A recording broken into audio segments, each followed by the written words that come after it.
கடந்த 2011 ஜப்பான்ல ஏற்பட்ட நிலநடுக்கம், அதைத் தொடர்ந்து ஏற்பட்ட சுனாமின்னு சொல்லிட்டு ஜப்பானுக்கு கடந்த ஒரு 50 வருஷத்துல இல்லாத ஒரு அழிவை ஏற்படுத்தின அந்த ஒரு சம்பவத்தை பத்தி பல பேருக்கு தெரிஞ்சிருக்கும். ஏன்னா அதை பத்தி எல்லாருமே கேள்விப்பட்டிருப்பீங்க. ஆனா அந்த ஒரு நிலநடுக்கம், அதை தொடர்ந்து ஏற்பட்ட சுனாமியால ஜப்பான்ல ஃபுகுஷிமான்ற ஒரு அணு உலை பாதிக்கப்பட்டதை பத்தி பல பேருக்கு தெரிஞ்சிருக்காது.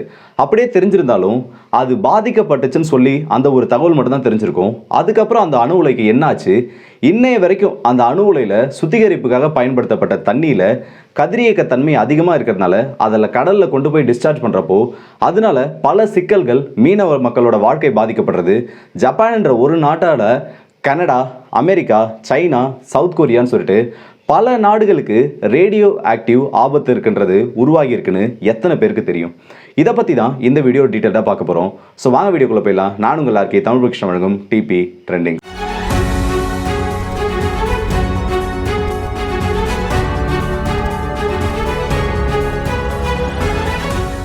2011 சரியா மேக்னிடியூட் 9 அளவில் ஜப்பான் கடல் பகுதியில் ஒரு பெரிய நிலநடுக்கமானது ஏற்படுது. இந்த நிலநடுக்கம் ஏற்பட்டதுக்கு அப்புறமா ஜப்பானோட கடற்கரைகளை ஒரு பெரிய சுனாமி, அவங்களோட 50 வருஷ வரலாற்றில் இல்லாத அளவுக்கு ஒரு பெரிய சுனாமி அலைகள் வந்து தாக்குது. இப்படி தாக்கப்பட்ட இந்த சுனாமி அலைகளால் ஜப்பானுக்கு கொஞ்ச நஞ்ச இழப்புகள் இல்லை, ஆயிரக்கணக்கான மக்களுக்கு மேலே பாதிக்கப்பட்டாங்க. நிறைய நபர்கள் உயிரிழந்தாங்க, அவங்களோட உடைமைகளை இழந்தாங்க. என்னதான் ஜப்பான் என்ற ஒரு நாடு தொழில்நுட்பத்தில் ரொம்ப முன்னேறி இருந்தாலும் இயற்கையாக ஏற்படக்கூடிய பாதிப்புகளுக்கு அந்த நாடு அடிக்கடி ஆளாகும். ஏன்னா இயற்கையோட இந்த டெக்டானிக் பிளேட்ஸ்ன்னு சொல்லக்கூடிய டெக்டானிக் பிளேட்ஸ் நகரக்கூடிய அந்த பகுதிக்கு நடுவில் தான் இந்த ஜப்பான் என்ற ஒரு நாடு இருக்கு. இதன் காரணமாக ஜப்பானுக்கு அடிக்கடி இந்த மாதிரி இயற்கை பேரிடர்கள் ஏற்படுறது ஒரு சாதாரணமான விஷயம் தான். ஆனால் அப்போ ஏற்பட்ட இந்த நிலநடுக்கம், அதை தொடர்ந்து ஏற்பட்ட சுனாமின்னு சொல்லிட்டு ரொம்பவே அதிகமான இழப்புகளை இந்த ஜப்பானுக்கு ஏற்படுத்துச்சு. ஆனால் அப்போ பலருக்கும் தெரிஞ்சிருக்காது இதை விட பெரிய ஒரு ஆபத்து வரப்போகிற நாட்களில் நமக்கு வரப்போகுதுன்னு சொல்லிட்டு. ஜப்பானை பொறுத்த வரைக்கும் அப்போதைக்கு அவங்க கிட்ட ஆப்ரேஷனலாக ஒரே ஒரு நியூக்ளியர் பவர் பிளான்ட் தான் இந்த ஒரு சுனாமி ஜோனுக்குள்ளே இருந்துச்சு.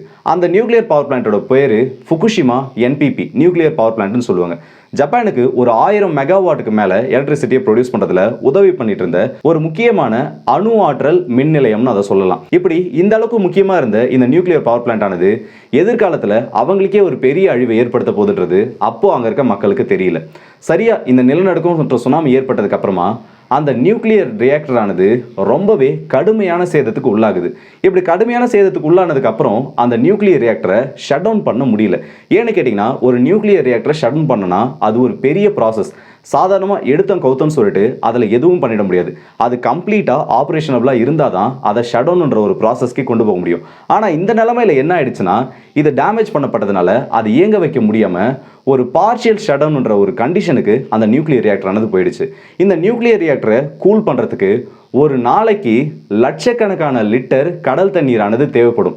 அதில் பாதி தண்ணி இதை கூல் பண்ணுறதுக்கு யூஸ் பண்ணிட்டு மீதி தண்ணியை ரீசைக்கிள் பண்ணி அப்போவே வெளியில் விட்டுருவாங்க. அதில் ஒரு குறிப்பிட்ட அளவு தண்ணியை திரும்ப திரும்ப ரீசைக்கிள் பண்ணுறதுக்காக ஸ்டோர் பண்ணிட்டு மீதி தண்ணியை வெளியே விட்டுருவாங்க. இப்படி ஸ்டோர் பண்ணுறாங்கல்ல, இந்த கடல் நீரில் ரேடியோ ஆக்டிவ் மெட்டீரியல்ன்றது ரொம்ப அதிகமாக கலக்கும்.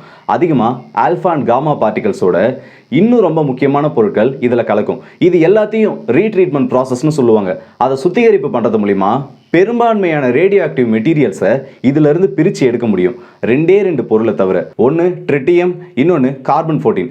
இது என்னதான் அதிக அளவு ஆபத்து இல்லாத 2 ரேடியேஷன் பொருட்களாக இருந்தாலும் இது அதிக அளவில் சேர்றப்போ ரொம்ப பெரிய இயற்கையான அழிவுகளை இது ஏற்படுத்தும். மக்களுக்கு இன்டைரக்டாகவும் சரி, டைரக்டாகவும் சரி. இப்போ இந்த ஒரு அணுமின் நிலையத்தை பொறுத்த வரைக்கும் ஒரு குறிப்பிட்ட அளவு இந்த தண்ணீரை ஸ்டோர் பண்ணி வைக்கிறதுக்கான அந்த ஸ்டோரேஜ் ஃபெசிலிட்டிஸை, டேங்க்ஸை கட்டி வச்சிருப்பாங்க. ஆனால் இந்த பவர் பிளான்ட்ன்றது ஆப்ரேஷனபிளாக இருக்கப்போ அதில் வர தண்ணியை ரீசைக்கிள் பண்ணி ரிப்பீட்டடாக ஒரு கான்ஸ்டன்டான வேல்யூவில் ரிலீஸ் பண்ணிக்கிட்டே இருப்பாங்க. ஆனால் இது அன்ஆப்ரேஷனலாக போனதுனால இவங்க ஒரு அளவுக்கு மேலே இதை ஸ்டோர் பண்ண ஆரம்பிக்கிறாங்க. அதை ப்ராப்பராக அவங்களால சுத்திகரிப்பு பண்ண முடியாத ஒரு நிலைமை வருது. இப்போ அவங்க ஒரு 1000 டேங்க்ஸ் இருக்குன்னு வச்சுக்கோங்க. அந்த 1000 டேங்க்கும் ஒரு பார்ஷியலாக ஒரு பாதி அளவுக்கு ஃபில் ஆகிற வரைக்கும் இவங்களால அந்த நிலைமையை கட்டுப்படுத்த முடியுது. ஆனால் 2011 இப்போ ஒரு 13 வருஷத்துக்கு மேலே ஆயிடுச்சு. இந்த 13 வருஷத்துல அந்த டேங்க்ஸ் எல்லாமே ஃபில் ஆக ஆரம்பிச்சிருச்சு. இவங்க தரப்புல இருந்து என்ன சொல்றாங்கன்னா, நாங்கள் இது எல்லாத்தையுமே ப்ராப்பராக சுத்திகரிப்பு பண்ணிட்டு தான் கடலில் கொண்டு போய் விடுறோம்னு சொல்றாங்க. இந்த டேங்க்ஸ்ல இருந்து கடலுக்கு கீழே அண்டர் கிரவுண்ட்ல 1.5 கிலோமீட்டருக்கு கடலுக்கு நடுவில் ஒரு பைப் போகும். அதன் மூலியமா தான் இந்த வேஸ்ட் வாட்டரை சுத்திகரிப்பு பண்ணி டிஸ்சார்ஜ் பண்ணணும். இதுதான் புரோட்டோகால். ஆனால் இவங்க மேலே வச்சிருக்க ஒரு குற்றச்சாட்டு என்னன்னா, இவங்க அதிகமாக இந்த தண்ணீரானது சேர்ந்ததுனால இதை ப்ராப்பராக சுத்திகரிப்பு பண்ணாமல் இந்த கதிரியக்க தன்மையுடைய தண்ணீரை நேரடியாக கொண்டு போய் கடலில் விட்டுட்டாங்க. இப்படி கடலில் விட்டதுனால அங்கே இருக்க இயற்கை வளங்களுக்கு பெரிய ஆபத்தானது ஏற்பட்டிருக்கு. அங்கே இருக்க எக்கோசிஸ்டம்கே இது ஒரு டிசாஸ்டராக மாறி இருக்குன்னு சொல்லிட்டு ஜப்பான் மேலே ஒரு பெரிய குற்றச்சாட்டானது வைக்கப்பட்டிருக்கு. இந்த ஒரு இமேஜை பாருங்கள். இந்த இமேஜை பார்த்தீங்கன்னாலே தெரியும், கடலில் நிறைய நீரோட்டங்கள் இருக்கும். வெப்ப நீரோட்டம், குளிர் நீரோட்டம்னு சொல்லிட்டு 2 விதமான நீரோட்டங்கள் இருக்கும். இந்த 2 விதமான நீரோட்டங்களால் இந்த இடத்துல ஜப்பானில் கொட்டப்படக்கூடிய இந்த அணு கழிவு நீரால் ஒட்டுமொத்தமாக கனடாவோட கடற்கரை, அமெரிக்காவோட கடற்கரை, சைனாவோட கடற்கரை, கொரியா, நார்த் கொரியா, சவுத் கொரியான்னு சொல்லிட்டு இந்த எல்லா நாடுகளோட கடற்கரையிலையும் ரேடியேஷன் பாதிப்பு வரதுக்கான பிரச்சனை இப்போ அதிகமாயிட்டு இருக்கு. இதை உண்மையிலேயே அவங்க சுத்திகரிப்பு பண்ணாம தான் வெளியில் விட்டாங்களான்னு கேட்டிங்கன்னா, இதுக்கு ஆமான்றதுக்கு ஆதாரம் கொடுக்குற மாதிரி பல தகவல்கள் கிடைக்க ஆரம்பிச்சிருக்கு. ஜப்பானோட ஃபிஷர்மேன்லாம் முதல்ல ஒரு கம்ப்ளைண்ட் பண்ண ஆரம்பிச்சாங்க. இங்கே அதுக்கு முன்னாடி எங்களுக்கு அதிகமாக மீன்கள் கிடைக்கும், இந்த இடத்துல இப்போ எங்களுக்கு மீன்களே கிடைக்க மாட்டேங்குதுன்னு சொல்லிட்டு முதல் பிரச்சனையே ஜப்பான்ல இருந்து ஆரம்பிச்சது. அதுக்கப்புறமா சைனா, சவுத் கொரியான்னு சொல்லிட்டு இந்த கடல் பகுதியில் கிடைக்கிற மீன்களை நாங்கள் எடுத்துக்க மாட்டோம்னு சொல்லிட்டு ஒரு தடையை போடுறாங்க. ஜப்பானோட சீ ஃபுட்ஸை பேன் பண்ணுறாங்க. இது ஜப்பானுக்கு ஒரு பெரிய அடியாக விழுந்துச்சு. ஏன்னா ஜப்பானை பொறுத்த வரைக்கும் இந்த சீ ஃபுட்ஸ்ன்றது அவங்களோட லோக்கல் மார்க்கெட்டில் மட்டும் இல்லாமல் அவங்களோட எக்ஸ்போர்ட்டில் ஒரு கணிசமான அளவு வருமானத்தை கொடுக்கக்கூடிய ஒரு முக்கியமான தொழில். இதுக்கு காரணமாக சீனா என்ன சொன்னாங்கன்னா, ஜப்பானோட கடல் பகுதியில் பிடிக்கப்பட்ட மீன்களில் கதிரியக்கம் கலந்திருக்கு. அணு கழிவுகளால் இந்த கடல் நீரானது பாதிக்கப்பட்டு அதன் மூலயமா இந்த மீன்களுக்கு அந்த கதிரியக்க பாதிப்பு ஏற்பட்டிருக்கு. இதை சாப்பிட்டோன்னா எங்களோட மக்களுக்கு பிரச்சனை வந்துடும் சொல்லிட்டு ஆதாரத்தோட ப்ரூவ் பண்ணி ஒரு விஷயத்தை இந்த உலகுக்கு சொல்கிறாங்க. இந்த அணு உலைகளில் சுத்திகரிக்கப்படாத நீரை நேரடியாக கொண்டு போய் யாருக்கு தெரிஞ்சிட போதுன்னு சொல்லிட்டு இந்த ஜப்பானோட அரசாங்கம் டைரெக்டாக கொண்டு போய் கடலில் விட்டுருக்காங்கன்னு சொல்லிட்டு அப்போ தான் இந்த உலகத்துக்கு ஒரு விஷயம் புரியுது. இந்த ஃபுகுஷிமா பிரச்சனை அந்த 2011 முடியல.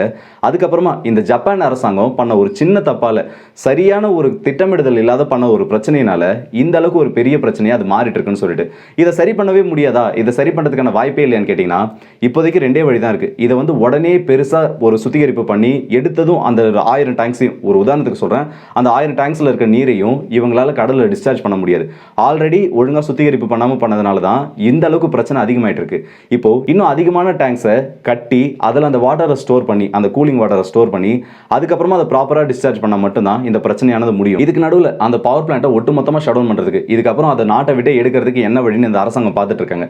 இதை பண்ணி முடிச்சா மட்டும்தான் இந்த பிரச்சனைக்கான ஒரு தீர்வாக இது மாறும். சரி, இப்போ கதிரியக்க தன்மைன்றது ஜப்பானோட கடல் பகுதியில் அதிகமாக இருக்குன்னு சொல்கிறேன். இது மாறுறதுக்கு எவ்வளோ நாள் ஆகும்?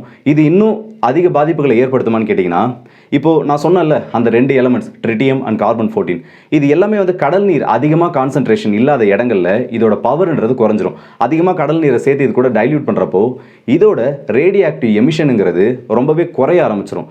ஆனாலும் இதனால ஒரு சில பாதிப்புகள் ஏற்படும். இவங்க இதே மாதிரி பண்ணிட்டு இருந்தாங்கன்னா, இதில் ஜப்பான் பண்ண ஒரே நல்ல விஷயம், ஒரே டைமில் அதிகமாக இந்த அன்ட்ரீட்டட் வாட்டரை டிஸ்சார்ஜ் பண்ணாமல் குறிப்பிட்ட இடைவெளியில் கொஞ்சம் கொஞ்சமாக தான் பண்ணியிருக்காங்க. அதனால தான் ஓரளவுக்காவது இந்த கதிரியக்க தன்மைன்றது குறைஞ்சிருக்கு. இல்லைனா ஒரு பெரிய அழிவை ஜப்பானோட கடல் பகுதி மட்டும் இல்லாமல் ஒட்டுமொத்தமாக ரஷ்யாவோட கடல் பகுதின்னு சொல்லிட்டு எல்லா இடங்கள்லையும் இந்த பிரச்சனையானது ஏற்பட்டிருக்கும்.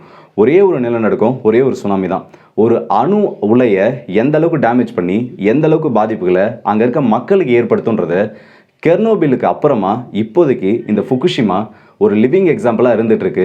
அணு உலைகள் எந்த அளவுக்கு நல்லதை கொடுக்குதோ அதே அளவுக்கு பிரச்சனைகளையும் கொடுக்குன்றதுக்கு இந்த ஃபுகுஷிமா இப்போ ஒரு பெரிய எக்ஸாம்பிளாக மாறிட்டு இருக்கு. ஸோ இந்த வீடியோட எனக்கு வந்துட்டோம். இந்த வீடியோ பற்றி உங்களோட கருத்துக்களை கமெண்ட் செக்ஷனில் சொல்லுங்கள். உங்களோட டாபிக் சஜஷனை நீங்கள் சொல்லுங்கள். அது சம்மந்தப்பட்ட வீடியோஸை நான் இதுக்கப்புறம் ரெகுலராக போகிறேன். அடுத்த வீடியோ சந்திப்போம். அதுவரை உங்களிடம் விடைபெறுவது உங்கள் ஆர்கே.